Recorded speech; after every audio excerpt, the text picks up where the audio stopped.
Well, here we are, back at it again after Christmas break, starting a new semester in January together.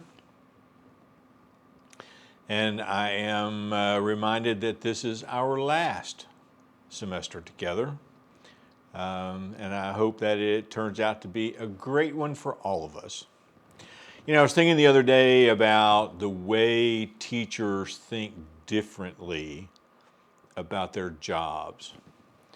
And this is nothing new probably, but elementary teachers, when you talk to them and you say, what do? They usually say, I teach second grade, or I teach third grade, or I teach fifth grade.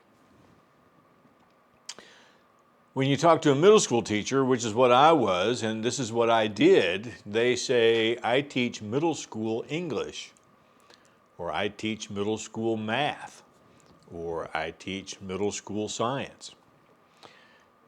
And then by the time you get to high school, we've become much more specific than that. I teach English, I teach math, but even more than that, I teach algebra. I teach algebra 1. I teach chemistry.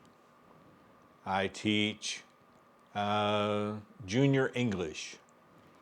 I teach AP US history. And it's like as we get through the layers and levels of where we are in the hierarchy of teaching, we tend to get farther and farther, or is it further and further? I guess it's further and further. I'm always correcting myself with my middle school English.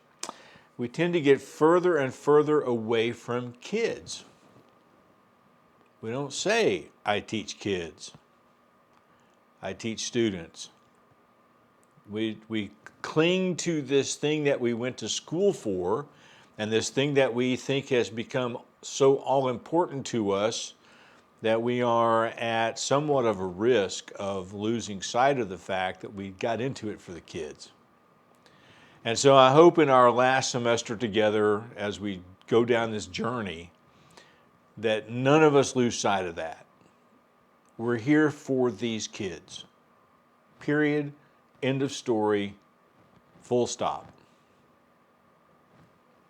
We'll see you next week.